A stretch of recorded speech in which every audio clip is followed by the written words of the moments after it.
Everybody, welcome to geography core. And आज की video में हम क्लास 12th ज्योग्राफी का चैप्टर प्राइमरी एक्टिविटीज़ पढ़ने वाले हैं from your book fundamentals of human geography. So in this particular video हम एंटायर चैप्टर को इन डिटेल समझेंगे। Other than that we will also go through the maps and important question answers. So without any further ado, let us get into it. So सबसे पहले हमको ये पता होना चाहिए प्राइमरी एक्टिविटीज़ है क्या। What is primary activity? ये जो है एक तरह की इकोनॉमिक एक्टिविटी होती है। ठीक है, अब इकोनॉमिक एक्टिविटी का मतलब होता है ऐसी एक्टिविटी, ऐसे काम हम करते हैं जिनसे हमको पैसा मिलता है, जिनसे हमारे घर में इनकम आती है। ठीक है, जो भी एक्टिविटी इंसान करते हैं जिनसे उनको इनकम मिलती है, पैसा मिलता है, उन सभी एक्टिविटीज़ को इकोनॉमिक एक्टिविटीज़ कहा जाता है। Very simple. ठीक है, अब यही जो इकोनॉमिक एक्टिविटीज़ हैं इनको ब्रॉडली 4 कैटेगरीज में डिवाइड किया गया है, which are primary, secondary, tertiary, quaternary. ठीक है, तो उन्हीं में से जो प्राइमरी एक्टिविटी है ना उसको हम इस चैप्टर में पढ़ेंगे। एंड फर्दर हमारे अपकमिंग चैप्टर्स में हम टर्चरी एक्टिविटीज़, सेकेंडरी एक्टिविटीज़ उनको भी पढ़ने वाले हैं। ओके, सो फॉर नाउ हमारा मेन कंसर्न है प्राइमरी एक्टिविटीज़। सो सबसे पहले मीनिंग की बात करें तो प्राइमरी एक्टिविटी का मतलब क्या होता है। देखो, ये वो एक्टिविटीज़ होती हैं, ये वो ह्यूमन एक्टिविटीज़ होती हैं जो कि डायरेक्टली डिपेंडेंट होती हैं इन्वायरमेंट पे। ठीक है, जो हमारे आसपास का एनवायरनमेंट है उसी पे डायरेक्टली डिपेंडेंट जो भी एक्टिविटी होंगी वो प्राइमरी एक्टिविटी में आएंगी। जैसे कि हम जो है अर्थ के रिसोर्सेज का यूज़ कर रहे हैं, फॉर एग्जांपल हम लैंड का यूज़ करेंगे, ठीक है, वाटर का यूज़ करेंगे, वेजिटेशन का यूज़ करेंगे, मिनरल्स का यूज़ करेंगे। तो जिन भी काम के लिए हम इन चीज़ों का यूज़ करेंगे ना, वही एक्टिविटीज़ जो हैं वो प्राइमरी एक्टिविटीज़ होती हैं। ठीक है, एग्जाम्पल देखेंगे तो it will be much more clear. Hunting and gathering. ठीक है, हम क्या किसका शिकार करते हैं? जानवरों का शिकार करते हैं ना। जो जानवर हैं वो क्या है? हमारे आसपास का एनवायरनमेंट ही तो है। ठीक है, हंटिंग। Then gathering. गैदरिंग में हम क्या करते हैं? कोई भी फ्रूट्स वगैरह हैं वो हम फॉरेस्ट से ले आते हैं, है ना। तो ये जो फॉरेस्ट हैं, ये जो ट्रीज़ हैं, ये भी तो इन्वायरमेंट ही हैं। ठीक है, तो जो चीज़ें हम डायरेक्टली इन्वायरमेंट से ले रहे हैं ना, जो काम हम डायरेक्टली इन्वायरमेंट पर ही निर्भर होकर कर रहे हैं, वो एक्टिविटीज़ होती हैं हमारी प्राइमरी एक्टिविटीज़, जिसमें कुछ important ones are hunting and gathering, pastoral activities, fishing, forestry, agriculture, mining and quarrying. ये कुछ मेजर प्राइमरी एक्टिविटीज़ हैं जिनको हम इस चैप्टर में इन डिटेल देखेंगे। इसके अलावा what you have to remember is, जो भी लोग प्राइमरी एक्टिविटीज़ को परफॉर्म करते हैं, यानी कि जो भी लोग हंटिंग करते हैं, गैदरिंग करते हैं, फिशिंग करते हैं, एग्रीकल्चर करते हैं, माइनिंग करते हैं, तो इन लोगों को बोला जाता है रेड कॉलर वर्कर्स। ठीक है, okay, so now we will talk about hunting and gathering. तो देखो, दोनों टर्म्स का मतलब तो बहुत ही छोटे से आपको पता होगा। ठीक है, बेसिक से टर्म्स है इंग्लिश के। हंटिंग का मतलब होता है शिकार करना, ठीक है, एंड गैदरिंग का मतलब होता है किसी चीज़ को इकट्ठा करना, कलेक्ट करना। ठीक है, सो that is what gathering mean. अब जो अर्लीस्ट ह्यूमन बींग्स हुआ करते थे, पुराने ज़माने के जो आदिवासी टाइप के लोग हुआ करते थे, है ना, तो वो लोग जो हुआ करते थे वो किस चीज़ पर डिपेंडेंट थे, वो कैसे अपना जो है पालन पोषण करते थे, वो क्या खाया पिया करते थे? वी ऑल नो वो क्या करते थे, शिकार करते थे, है ना। एंड वो जो शिकार करके जो भी उन्हें मिलता था उसी को वो खा लेते थे। इसके अलावा जो आसपास के पेड़ पौधे हैं उनमें अगर फ्रूट्स वगैरह उन्हें मिल रहे हैं वो कलेक्ट कर लिया करते थे। ठीक है, तो उस टाइम पर जो अर्लीस्ट ह्यूमन बींग्स हुआ करते थे उनके दो ही सोर्स ऑफ सब्सिस्टेंस थे, या सोर्स ऑफ हम फूड कह सकते हैं। Those were animals which they hunted and the edible plants which they gathered from forest. अब edible का मतलब होता है कोई भी चीज़ जो कि खाने योग्य है, जो कि हम खा सकते हैं, उसको हम edible बोलते हैं। ओके, सो जो भी लोग हार्श क्लाइमेट्स में रह रहे हैं, ठीक है, एकदम जहाँ पर बहुत बर्फ़ पड़ रही है, बहुत ज़्यादा ठंड है, कहीं पे बहुत ही ज़्यादा गर्मी है, तो ऐसे लोग जो है हंटिंग पर ही सर्वाइव किया करते थे। ठीक है, एंड अगर हम आज भी देखें तो कोस्टल एरियाज़ जो है वहाँ पर आज भी फिशेस को कैच किया जाता है, आज भी फिशिंग होती है। ठीक है, अब ये जो हंटर्स थे ये हंटिंग करते कैसे थे, शिकार करते कैसे थे? ऐसा तो है नहीं जाके पकड़ लिया, है ना। They have to do some process, right. तो वो जो है बहुत ही प्रिमिटिव टूल्स का यूज़ करते थे, जो कि वो पत्थरों से बना लेते थे, ट्विग्स से बना लेते थे, या धनुष टाइप के एरो वगैरह बना लेते थे, जिससे वो अपना शिकार किया करते थे। Okay, so gathering and hunting are the oldest economic activity known. हम जो सबसे पुरानी इकोनॉमिक एक्टिविटी जानते हैं वो गैदरिंग और हंटिंग ही है, जिससे लोग अपना पालन पोषण करते थे, अपने जीवन यापन किया करते थे। ओके, सो हंटिंग का तो वी ऑल लो कि शिकार करके वो खा लेते थे। अब गैदरिंग में ह्यूमंस क्या करते थे, क्या किस चीज़ का कलेक्शन करते थे, तो वो जितने भी वैल्यूएबल प्लांट्स हुआ करते थे, ठीक है, उनकी लीव्स, उनकी बार्क एंड जो भी मेडिसिनल प्लांट्स होते हैं ना, जड़ी बूटियाँ, औषधियाँ वगैरह, ऐसे जो भी प्लांट्स होते हैं उनको वो कलेक्ट किया करते थे एंड थोड़ी बहुत छोटी मोटी प्रोसेसिंग करके, है ना, सफाई वगैरह कर दी चीज़ों की, या छोटी सी जो है सिंपल सी प्रोसेसिंग करने के बाद में वो उसको मार्केट में बेच दिया करते थे, जिससे उनको पैसा मिलता था एंड उससे वो अपना घर चलाया करते थे। सो गैदरिंग में ये होता था कि जो भी इंपॉर्टेंट चीज़ें उन्हें दिखती थी फॉरेस्ट में, चाहे वो प्लांट की पत्तियां हों, ठीक है, बार्क ऑफ ट्रीज, छाल जो होती है वो हो, ठीक है, कोई मेडिसिनल प्लांट है, ये सारी चीज़ें वो कलेक्ट किया करते थे एंड थोड़ी बहुत प्रोसेसिंग के बाद में मार्केट में बेच दिया करते थे। ठीक है, सो सबसे पहली प्राइमरी एक्टिविटी जो हमने डिस्कस करी that is hunting and gathering, and ये प्रैक्टिस करी जाती थी पुराने ज़माने में। अब इसका इतना ज़्यादा स्कोप नहीं है बिकॉज बहुत ही ज़्यादा टेक्नोलॉजिकल एडवांसमेंट आ गया है, बट स्मॉल स्केल पर अभी भी थोड़ा बहुत होता है, but it is not too much prevalent. ठीक है, so now we have is the next primary activity that is pastoralism. Pastoralism का मतलब क्या होता है, जो एनिमल हस्बेंड्री करके हम टर्म देखते हैं ना, वही पेस्चुरलिज्म है, which means domestication of animals. So history में क्या हुआ होगा, जब लोगों को रियलाइज़ हुआ होगा कि हंटिंग जो है एक अनसस्टेनेबल एक्टिविटी है, ठीक है, कभी हमको ऑड टाइम पर जो है भूख लगी है एंड हम हंटिंग करने गए, हमको शिकार मिला ही नहीं, तब हम क्या करेंगे, ठीक है, तो उनको रियलाइजेशन हुआ होगा कि जो है हमें एक सस्टेनेबल तरीका अपनाना चाहिए जिससे हमारा जो है खाना पीना चलता रहे। तो तब लोगों ने सोचा होगा कि चलो भाई हम एनिमल्स का डोमेस्टिकेशन करते हैं जिससे कि हमारा जो है बेटरमेंट हो पाएगा। And since then domestication of animals started. ठीक है, तो जहाँ पर जो लोग रह रहे हैं अपने जगह की क्लाइमेटिक कंडीशंस के हिसाब से उन्होंने अलग अलग तरह के जो है जानवरों का डोमेस्टिकेशन करना शुरू कर दिया। Depending on the geographical factors and technological development, animal rearing today is practised either at the subsistence और एट द कमर्शियल लेवल। ठीक है, सब्सिस्टेंस का मतलब होता है कि केवल हम खुद के लिए जो है पाल रहे हैं, है ना, केवल अपना खर्चा चलता रहे। एंड कमर्शियल का मतलब होता है हम उससे प्रॉफिट जनरेट करना चाहते हैं, हम एक उसको लार्ज स्केल पर ले जाना चाहते हैं। ठीक है, तो that's the difference between subsistence and commercial. Okay, so अब ये जो एनिमल का डोमेस्टिकेशन हो रहा है, पशुपालन हो रहा है, ये भी अलग अलग तरह से होता है, जिसमें one such type is nomadic herding. ठीक है, अब ये नोमैडिक हर्डिंग क्या है, तो हर्डिंग का मतलब तो वी गॉट टू नो कि पशुपालन, एंड नोमैडिक से हम समझते हैं बंजारे लोग। ठीक है, वो लोग जो कि एक जगह से दूसरी जगह ट्रैवल करते रहते हैं, उनका कोई अपना घर नहीं होता है, वो एक जगह से दूसरी जगह ट्रैवल करते रहते हैं, टेंट्स वगैरह लगा के सर्वाइव करते हैं। ठीक है, सो ऐसे बंजारे लोग जो कि अपने सर्वाइवल के लिए हर तरह से एनिमल्स पर ही डिपेंडेंट होते हैं। ठीक है, हर तरह से जानवरों पर ही डिपेंडेंट होते हैं, चाहे वो खाना हो, चाहे वो कपड़े हों, शेल्टर हो, ट्रांसपोर्ट हो, हर चीज़ के लिए वो लोग एनिमल्स पर ही डिपेंडेंट होते हैं। उसी को हम बोलते हैं पेस्चुरल नोमैडिज्म या फिर nomadic herding. Okay, let's see the definition. Nomadic herding और pastoral nomadism is a primitive subsistence activity in which the herders rely on animals for food, clothing, shelter, tools and transport। ठीक है, primitive subsistence activity का मतलब होता है ये बहुत ही ज़्यादा छोटा सा काम होता है, मतलब कि लोग जो है केवल अपनी ही ज़िंदगी चला पाएँ, इस लेवल का इनका काम होता है। ऐसा नहीं है कि इस काम से इनको बहुत बड़ी लंबी चौड़ी जो है इनकम जनरेट हो रही है। ठीक है, वो केवल अपना ही खर्चा चला पा रहे हैं।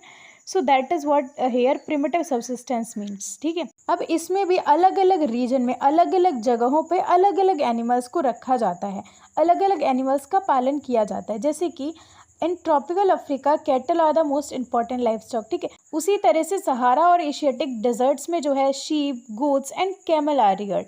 ठीक है, तिब्बत के जो माउंटेनियस एरिया है वहाँ पे एंडीज, याक एंड लमास को जो है डोमेस्टिकेट किया जाता है।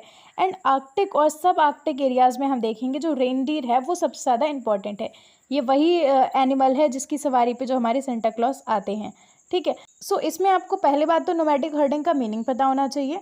अदर देन दैट ये जो डिफरेंट एनिमल्स डिफरेंट रीजन के बताए हैं ना, वो आपको याद करने पड़ेंगे। ठीक है, इस चैप्टर में डाटा बहुत है, लिटरली बहुत है। ठीक है, सब चीज़ें आपको धीरे धीरे करके मेमोराइज तो करनी पड़ेंगी। ठीक है, सो आपको पता होना चाहिए ट्रॉपिकल अफ्रीका में कौन से एनिमल को डोमेस्टिकेट किया जाता है ना, सहारा और एशियाटिक डेजर्ट में कौन से एनिमल्स आर डोमेस्टिकेटेड, तो ये चीज़ें यू हैव टू लर्न।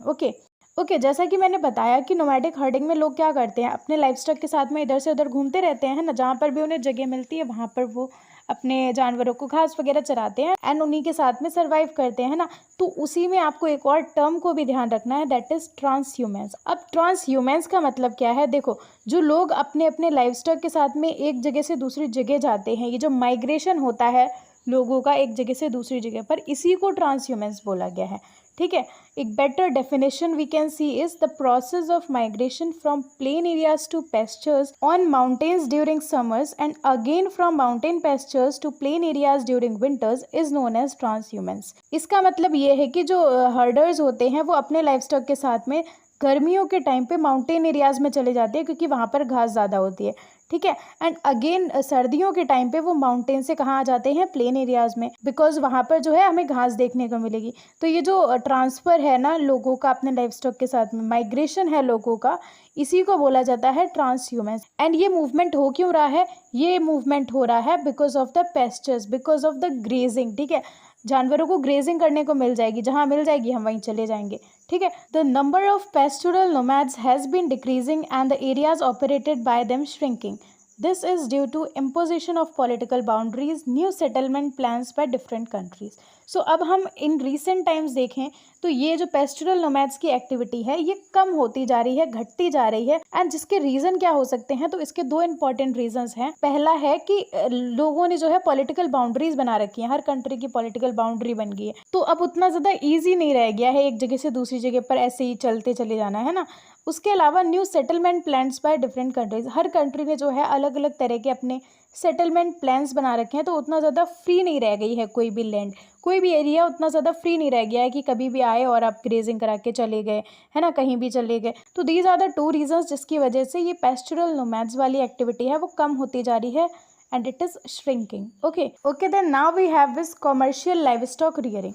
ठीक है, इसमें भी हम रियरिंग ही करेंगे, एनिमल्स को ही पालेंगे, लेकिन नाउ इट इज़ कमर्शियल। अब कमर्शियल टर्म आ गया है तो यहाँ पर हमको चाहिए पैसा। ठीक है, जब भी कमर्शियल वर्ड आ रहा है दैट मीन्स कि हम जो है किसी भी काम को एज अ बिजनेस कर रहे हैं, हम वहाँ से प्रॉफिट जनरेट करना चाहते हैं। सो ये मतलब होता है कमर्शियल का, कोई भी काम हम कर रहे हैं इस मकसद से कि हमको उससे प्रॉफिट होगा, हम उससे जो है पैसा कमाएंगे। So commercial livestock rearing is more organised and capital intensive. And capital intensive है, यहाँ पर एट द हो गया है बाय सम मिस्टेक। सो ये वाला जो रियरिंग पैटर्न है ना, यहाँ पर जब हम पशुपालन करेंगे ये बहुत ही ज़्यादा ऑर्गेनाइज्ड होगा, बिकॉज अब हमें जो है ध्यान से काम करना है, हमें तो पैसा कमाना है ना, तो हम बहुत ही ज़्यादा केयरफुल रहेंगे, हम बहुत ही ज़्यादा सिस्टमैटिक वे में चीज़ों को करेंगे। यहाँ पर हमारा पैसा भी काफ़ी लगता है, कैपिटल इंटेंसिव होती है एंड ये ऑर्गेनाइज्ड होती है। ठीक है, this is a specialised activity in which only one type of animal is reared. ठीक है, तो ये एक स्पेशलाइज्ड एक्टिविटी होती है। यहाँ पर ऐसा नहीं हमने एक गाय, एक भैंस, एक बकरी, एक घोड़ा ऐसे पाल लिया, नहीं। यहाँ पर हम जो है एग्जीबिशन नहीं लगा रहे हैं ना, यहाँ पर हम जो है पैसा लगा रहे हैं क्योंकि हमें पैसा कमाना है। ठीक है, तो यहाँ पर हम जो है टाइम पास नहीं करेंगे, यहाँ पर हम एक ही टाइप के जानवर को रियर करेंगे जिससे हम जो है मैक्सिमम इनकम जनरेट कर सकें। ठीक है, सो इस टाइप की रियरिंग में जो इंपॉर्टेंट एनिमल्स आते हैं वो है शीप। ठीक है, लोग बहुत सारी शीप पाल लेते हैं, उससे क्या होता है, वुल मिलती है ना, एंड देन वो वुल को सेल करते हैं तो उससे क्या होता है, उनको प्रॉफिट होता है। अब हम एक शीप लेके बैठ जाएंगे तो उससे हमें क्या ही प्रॉफिट होगा, कहाँ पे होगी वो कमर्शियल लाइवस्टॉक रियरिंग, है ना। तो कमर्शियल लेवल पर हम जो है एक ही टाइप के जानवर को रियर करते हैं ऑन अ लार्ज स्केल। ठीक है, इंपॉर्टेंट एनिमल्स हो जाएंगे शीप, कैटल, गोट, हॉर्सेस। ठीक है, एंड इनसे हमें क्या मिलता है, इनसे हम पैसा कैसे कमाते हैं, तो इन्हीं जानवरों से हमें प्रोडक्ट्स मिलते हैं जैसे कि meat, wool, hides and skin. ठीक है, एंड इन्हीं प्रोडक्ट्स को जो है प्रोसेस किया जाता है, साइंटिफिकली पैक किया जाता है एंड अलग अलग वर्ल्ड मार्केट्स में एक्सपोर्ट कर दिया जाता है, जिससे हमें फर्दर प्रॉफिट होता है।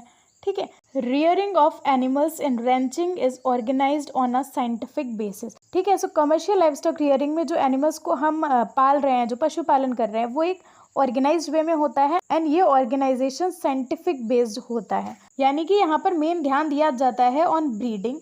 ठीक है, साथ ही ये ध्यान दिया जाता है कि किस तरह से हम जो है जेनेटिक्स में इम्प्रूवमेंट ला सकते हैं जिससे हमें फर्दर और भी ज़्यादा फ़ायदा हो। ठीक है, साथ ही डिजीज़ कंट्रोल पर ध्यान दिया जाता है एंड एनिमल्स की हेल्थ केयर भी करी जाती है। ठीक है, okay, now coming to the most important topic of the chapter agriculture. ठीक है, एग्रीकल्चर की हम बात करेंगे, ये भी एक इम्पॉर्टेंट या हम कह सकते हैं ये एक मेजर प्राइमरी एक्टिविटी है।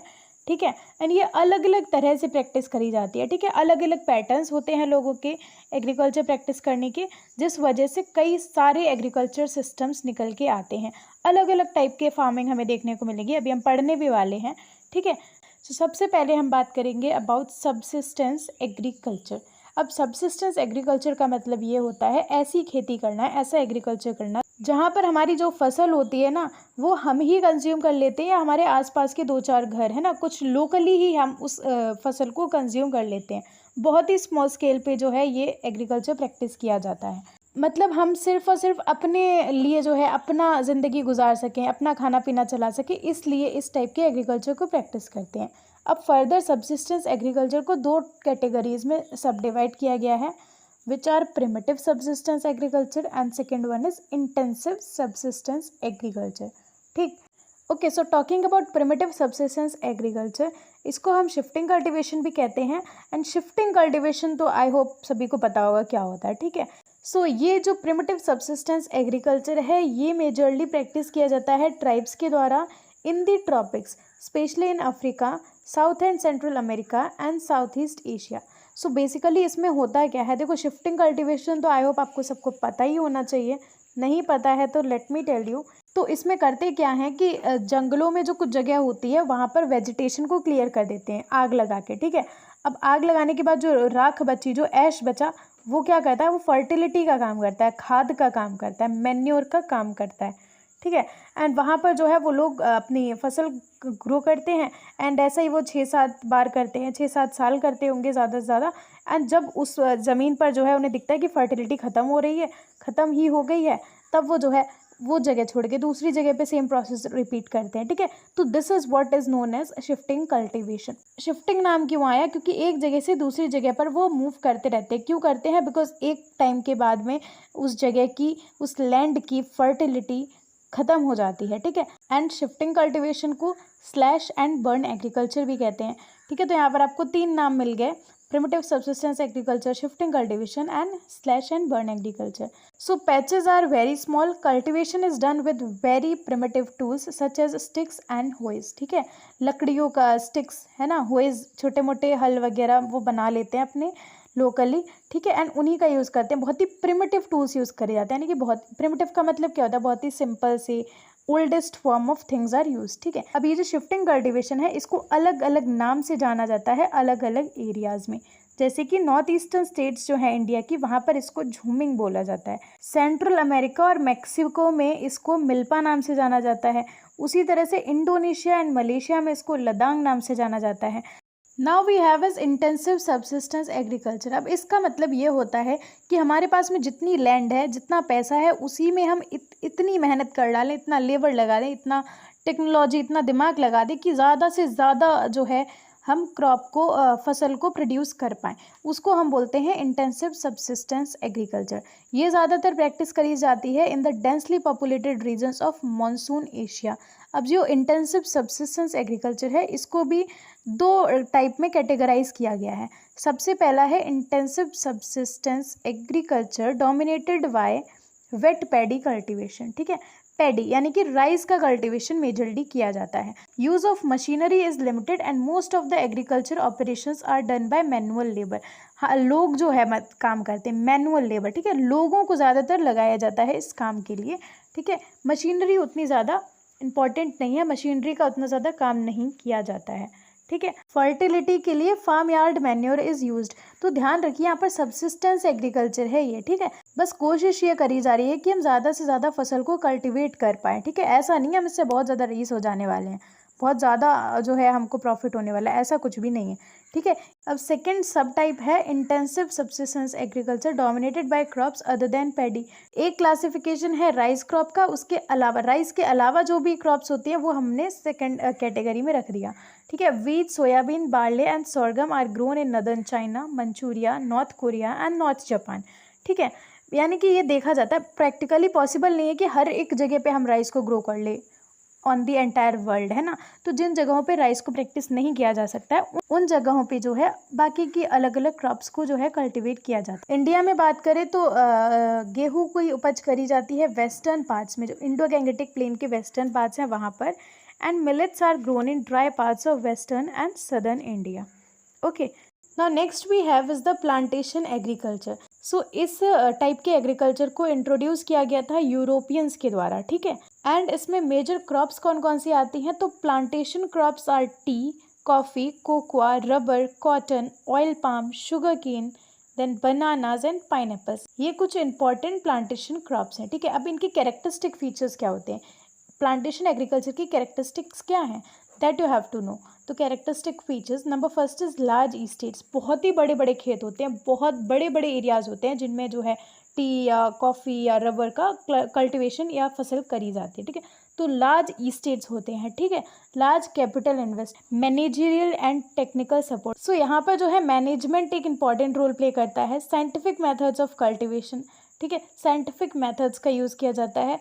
एक ही क्रॉप का स्पेशलाइजेशन होता है, ठीक है। लेबर इज़ चीप एंड एक अच्छा सिस्टम चाहिए रहता है ट्रांसपोर्टेशन का। ओके, इसके अलावा प्लांटेशन एग्रीकल्चर में जो important thing to remember is that is कि आपको ध्यान रखना है कि कौन सी कंट्री ने किस कंट्री में किस क्रॉप का एस्टेब्लिशमेंट किया। जैसे कि French established cocoa and coffee in West Africa, ठीक है। British setup tea gardens in India and Sri Lanka, ठीक है। Rubber plantation in Malaysia and sugar cane, और बनाना प्लांटेशन किया था वेस्ट इंडीज़ में, किसने किया था, ब्रिटिश ने, ठीक है। Spanish and Americans invested in coconut and sugar cane in Philippines, ठीक। इसके अलावा some coffee fazendas in Brazil are still managed by Europeans, ठीक है। फजेंडाज का मतलब कुछ और नहीं है, ये जो बड़े बड़े खेत होते हैं ना, लार्ज प्लांटेशंस, उन्हीं को ही एक टर्म दिया गया है फजेंडाज, ठीक है। Okay, then now we have is extensive commercial grain cultivation. एक एक टर्म को देखते हैं। एक्सटेंसिव का मतलब होता है वास्ट, बहुत ही बड़ा, ह्यूज, लार्ज, ठीक है। ये कुछ पर्यायवाची हैं एक्सटेंसिव के, तो क्या समझे आप। एक्सटेंसिव का मतलब होता है बहुत ही ह्यूज स्पेस में, बहुत ही लार्ज स्केल पे कुछ परफॉर्म करना है, ऐसे समझ लीजिए। यहाँ पर हम एग्रीकल्चर के पर्सपेक्टिव से बात कर रहे हैं ना, तो उस वे में देखिए। कमर्शियल का मतलब आपको पता है, ठीक है। कमर्शियल का मतलब होता है हम कोई ऐसा काम कर रहे हैं जिससे कि हम इनकम जनरेट करना चाहते हैं, हाई इनकम जनरेट करना चाहते हैं, प्रॉफिट चाहते हैं, ठीक है। एंड ग्रीन कल्टीवेशन, तो इस टाइप के एग्रीकल्चर में बेसिकली होता क्या है, हम बहुत ही ह्यूज एरियाज़ में जो है ग्रीन का कल्टीवेशन करते हैं, जिसको कि हम फर्दर सेल करके प्रॉफिट जनरेट करते हैं, ठीक है। वीट जो है एक प्रिंसिपल क्रॉप है जिसको मेजरली प्रैक्टिस किया जाता है। अदर देन दैट कुछ और भी क्रॉप्स हैं जिनको प्रैक्टिस करा जाता है, जिनको उगाया जाता है, लेकिन जो वीट है वो एक मेजर क्रॉप है, ठीक है। Other crops like corn, barley, oats and rye are also grown. The size of the farm is very large. जैसा कि मैंने बोला ना, एक्सटेंसिव का मतलब क्या होता है, बहुत ही ह्यूज, बहुत ही बड़ा, लार्ज स्केल पे, है ना। तो जो फार्म है वो बहुत ही बड़े बड़े होते हैं, जहाँ पर जो है ग्रेन्स का कल्टीवेशन किया जाता है फॉर कमर्शियल पर्पस, ठीक है। Entire operations of cultivation from ploughing to harvesting are mechanise. बड़ी बड़ी मशीन्स का यूज़ होता है यहाँ पर, बिकॉज मैनुअल लेबर से काम नहीं चलेगा। दो 4 10 12 लोग करेंगे बड़े बड़े खेतों में काम, तो that is not practically that much possible, right. बड़े बड़े मशीन्स का यूज़ किया जाता है। Fine, now next we have is mixed farming. तो मिक्स्ड फार्मिंग का मतलब क्या है, सबसे पहले that you need to know. Mixed farming में हम क्या करते हैं, एनिमल्स को भी रियर कर रहे हैं, ठीक है, हम लाइव स्टॉक को भी रियर कर रहे हैं। एनिमल हस्बेंड्री के साथ साथ फार्मिंग प्रैक्टिस करी जा रही, हम एग्रीकल्चर भी कर रहे हैं, हम एनिमल हस्बेंड्री भी प्रैक्टिस कर रहे हैं, तो इसी को बोला जाता है मिक्स्ड फार्मिंग, ठीक है।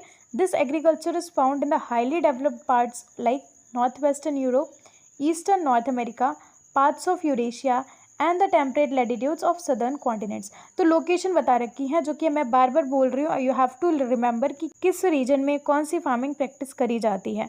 2 3 4 बार पढ़ेंगे देन ओनली आपको जो है दिमाग में फिट हो जाएगा, इतना भी टफ नहीं है, बट हाँ एक बार में नहीं होगा, ये इतना ईजी भी नहीं है।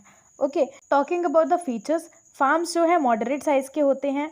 यहाँ पर मेजर क्रॉप्स जो प्रैक्टिस करी जाती हैं वो है wheat, barley, oats, rye, maize, fodder and root crops. Fodder इसलिए क्योंकि हम साथ ही जो है क्या कर रहे हैं, एनिमल्स को भी तो पाल रहे हैं, पशुपालन भी कर रहे हैं, तो that is important for animals, right. Fodder crop जो है एक इम्पॉर्टेंट कंपोनेंट होता है मिक्स्ड फार्मिंग का। इसके अलावा यहाँ पर क्रॉप रोटेशन और इंटर क्रॉपिंग एक इम्पॉर्टेंट रोल प्ले करती हैं सॉइल की फर्टिलिटी को मेंटेन करने के लिए। अब क्रॉप रोटेशन और इंटर क्रॉपिंग, इन दोनों टर्म का मीनिंग क्या होता है आप लोग बताएंगे in the comment section. Just define in your own words what is crop rotation and what is intercropping. So इस टाइप की फार्मिंग में क्या होता है, इक्वल ध्यान दिया जाता है, इक्वल इम्पोर्टेंस दी जाती है, किनको, क्रॉप कल्टीवेशन को और एनिमल हस्बेंड्री को, दोनों को ही इक्वल इम्पोर्टेंस दी जाती है। ठीक है। Animals like cattle, sheep, pigs and poultry provide the main income along with the crops. ठीक। Then we have is dairy farming. Dairy farming से आप क्या समझते हैं, जो भी दूध प्रोवाइड करने वाले जानवर हैं उन पे जब हम इन्वेस्ट करते हैं तो उसको बोला जाता है डेयरी फार्मिंग, यानी कि हम दूध की फार्मिंग कर रहे हैं। अब दूध खेतों में थोड़ी ना उगता है, हम क्या करते हैं, हम उन एनिमल्स को पालते हैं जो कि हमें दूध प्रोवाइड करते हैं। ठीक है। एंड फर्दर हम उन्हीं को एक कमर्शियल लेवल पे ले जाते हैं, उन्हीं से जो है हम इनकम जनरेट करते हैं। ठीक है। Dairy is the most advanced and efficient type of rearing of milk animal. Milk animal means वो एनिमल्स जो कि हमको मिल्क प्रोवाइड करते हैं। ठीक है। ये हाईली कैपिटल इंटेंसिव होता है, यहाँ पर पैसा बहुत लगता है, बिकॉज बहुत सारी चीज़ों की ज़रूरत पड़ती है, एनिमल्स को कहाँ रखना है। ठीक है। एनिमल्स का जो भूसा पानी है वो सब हम कहाँ रखेंगे, स्टोरेज फैसिलिटीज़ का भी देखना पड़ता है, तो इसलिए ये कैपिटल इंटेंसिव होती है। Because animal shades storage facilities for for feeding and milching machines, ये जो है ऐड कर देती हैं खर्चा। ठीक है। मिल्चिंग मशीन्स की ज़रूरत पड़ती है तो ये भी तो पैसे से ही आएंगी, तो इस वजह से कुछ खर्चा भी ऐड हो जाता है डेयरी फार्मिंग में। ठीक। Highly labour intensive as it involves rigorous care in feeding and milking. अब ये लेबर इंटेंसिव भी होती हैं, कैपिटल के साथ साथ these are also labour intensive, because यहाँ पर हर एक जानवर का हमें स्पेशल ध्यान रखना पड़ता है, ये भी देखना पड़ता है कोई जानवर बीमार तो नहीं है। ठीक है। सबको खाना देना पड़ता है अलग अलग, दूध जो है वो भी हमें निकालना पड़ता है। ठीक है। So it is highly labour intensive. ठीक है। अब यहाँ पर ऑफ सीज़न नहीं होता है, ऐसा नहीं है कि हम ऑफिस में 6 दिन जाएंगे, 1 दिन छुट्टी, यहाँ पर कोई छुट्टी नहीं है। ठीक है। यहाँ पे हमें रोज़ ही जो है काम करना पड़ता है। जैसे फार्मिंग में भी बात करें, एग्रीकल्चर की भी बात करें, तो वहाँ पे भी हमें कुछ गैप मिलता है। ठीक है। ऑफ सीज़न होता है जहाँ पर क्रॉप बड़ी हो रही है, वहाँ पे तब तो हमें कुछ नहीं करना है ना, लेकिन in dairy farming you have to work daily. It is practised mainly near urban and industrial centres. क्यों? क्योंकि अर्बन एरियाज़ में और इंडस्ट्रियल सेंटर्स जो होते हैं वहाँ पे हमें पास में ही मार्केट मिल जाता है। ठीक है। हमें जगह मिल जाती है जहाँ पर हम फ्रेश मिल्क और डेयरी प्रोडक्ट्स को ट्रांसफ़र कर सकें। Development of transportation, refrigeration, pasteurisation and other preservation processes have increased the duration of storage of various dairy products. तो अलग अलग चीज़ों का जब डेवलपमेंट हुआ ना, सो इन डेवलपमेंट से हुआ क्या कि जो हमारे डेयरी प्रोडक्ट्स हैं, जो हमारा दूध है, वो हम ज़्यादा दिन तक प्रिजर्व कर सकते हैं। वरना दूध तो एक दिन में ही ख़राब हो जाता है, बहुत ज़्यादा गर्मी पड़ी तो दूध ख़राब हो जाता है। लेकिन रेफ्रिजरेशन आया, ठीक है, पेस्चराइजेशन का डेवलपमेंट हुआ, इसकी वजह से हम ज़्यादा टाइम तक अपने डेयरी प्रोडक्ट्स को स्टोर कर पा रहे हैं। Next we have is Mediterranean agriculture. तो ये वर्ड से समझिए, मेडिटेरियन सी के आसपास के जो कंट्रीज़ हैं ना, वहाँ पर जो एग्रीकल्चर प्रैक्टिस किया जाता है उसी को हम बोलते हैं Mediterranean agriculture. It is highly specialised commercial agriculture. ठीक है। ये हाईली स्पेशलाइज्ड, बहुत ही ऑर्गेनाइज्ड वे में कमर्शियल एग्रीकल्चर प्रैक्टिस किया जाता है। It is practised in the, I have told you, ये कहाँ पर प्रैक्टिस किया जाता है, मेडिटेरियन सी के आसपास के जो कंट्रीज़ हैं, दोनों ही साइड में जो कंट्रीज़ हैं वहाँ पर इसको प्रैक्टिस करते हैं। This region is an important supplier of citrus fruits. Viticulture और grape cultivation is a speciality of the Mediterranean region. तो मेडिटेरियन रीजन की स्पेशलिटी है, सिग्निफिकेंट जो कल्टिवेशन है वो है काहे का, ग्रेप्स का। विटिकल्चर प्रैक्टिस करी जाती है। Okay. Best quality wines are produced from high quality grapes of this region. अब क्योंकि ग्रेप का कल्टिवेशन होता है तो उन्हीं ग्रेप से जो है बेस्ट क्वालिटी वाइन्स भी यहीं बनाई जाती हैं। Grapes are dried into raisins and currants. The region also produces olives and figs. Then next we have is market gardening and horticulture. तो इसमें क्या होता है, हाई वैल्यू क्रॉप्स को कल्टीवेट किया जाता है, जैसे कि वेजिटेबल्स, फ्रूट्स, फ्लावर्स, है ना, जो कि स्पेसिफिकली अर्बन मार्केट्स के लिए प्रैक्टिस किया जाता है। ठीक है। अर्बन मार्केट्स में इनको एक्सपोर्ट किया जाता है। It is both labour and capital intensive and lays emphasis on the use of irrigation, HYV seeds, fertilizers, insecticides, greenhouses and artificial heating in colder regions. इन होगा यहाँ पर एंड लिख गया है। ठीक है। तो क्या है, यहाँ पर लेबर बहुत ज़्यादा लगती है, कैपिटल इन्वेस्टमेंट भी लगती है, बिकॉज पैसा भी लगाया जाता है ताकि बेस्ट से बेस्ट हार्वेस्टिंग हो पाए। ठीक है। So it is capital intensive. यहाँ पर जो है बेस्ट क्वालिटी चीज़ों को देखा जाता है, HYV सीड्स को यूज़ किया जाता है। ठीक है। फर्टिलाइजर्स यूज़ करे जाते हैं, इंसेक्टिसाइड्स का यूज़ किया जाता है। जो ठंडी जगह है वहाँ पर आर्टिफिशियल हीटिंग करी जाती है। ठीक है। तो बहुत ही ज़्यादा जो है हाई वैल्यू क्रॉप्स प्रैक्टिस करी जाती हैं एंड ये लेबर और कैपिटल इंटेंसिव है। ठीक है। It is well developed in densely populated industrial districts of north west Europe, north eastern USA and the Mediterranean regions. Netherlands की बात करें तो it specialises in growing flowers and horticulture crops, specially tulips. So regions where farmers specialize in vegetables only, the farming is known as truck farming. अब ऐसा क्यों है, इसको truck farming ही क्यों बोला गया, बस फार्मिंग क्यों नहीं बोला गया? बिकॉज जो ट्रक होते हैं ना, वो फार्म से, खेतों से मार्केट तक ओवरनाइट ये वेजिटेबल्स को एक्सपोर्ट कर देते हैं। रात भर में जो ट्रक्स हैं वो ट्रेवल करते हैं एंड वो फार्म से जो है मार्केट तक वेजिटेबल्स को पहुंचा देते हैं, इसलिए इसको बोला गया है ट्रक फार्मिंग। ठीक है, ट्रक से जो है ओवरनाइट डिस्टेंस को कवर कर लिया जाता है to export the vegetables. Okay, अगला है कोऑपरेटिव फार्मिंग, जो कि एक इम्पॉर्टेंट क्वेश्चन बनता है फॉर योर एग्जाम्स। सो अब कोऑपरेटिव फार्मिंग का मतलब क्या है? देखो, कुछ ग्रुप ऑफ फार्मर्स होते हैं, मान लो 7-8 फार्मर्स हैं। ठीक है, अब इनके पास में जो भी रिसोर्सेज हैं एग्रीकल्चर से रिलेटेड, जो लैंड है, जो लेबर है, ठीक है, जो कैपिटल है या जो मशीन्स हैं या जितनी नॉलेज भी है मान लो एग्रीकल्चर के बारे में, ये सारी ही चीज़ों को वो इकट्ठा करते हैं एंड ये सारी ही चीज़ों का वो लोग एक साथ यूज़ करते हैं ताकि क्या हो, हम ज़्यादा से ज़्यादा प्रॉफिट कमा सके फार्मिंग से। ठीक है, तो इस टाइप की फार्मिंग को बोला जाता है cooperative farming. A group of farmers form a cooperative society by pooling in their resources voluntarily for more efficient and profitable farming. तो ये टर्म आपको समझने की ज़रूरत थी कि by pooling in their resources. Pooling in their resources का मतलब है कि जो भी चीज़ें एग्रीकल्चर से रिलेटेड उनके पास में हैं वो एक साथ ले आते हैं एंड उन सभी का यूज़ करते हैं एक साथ में। अब 7-8 फार्मर्स जब है एक ही चीज़ पे काम करेंगे तो ज़्यादा एफिशिएंसी रहेगी, ज़्यादा प्रॉफिट मिलेगा, right. Cooperative movements originated over a century ago and कई सारी वेस्टर्न यूरोपियन कंट्रीज़ में ये सक्सेसफुल भी हुआ है, like Denmark, Netherlands, Belgium, Sweden and Italy. तो इन कंट्रीज़ में हमें देखने को मिलेगा cooperative movement is very much successful.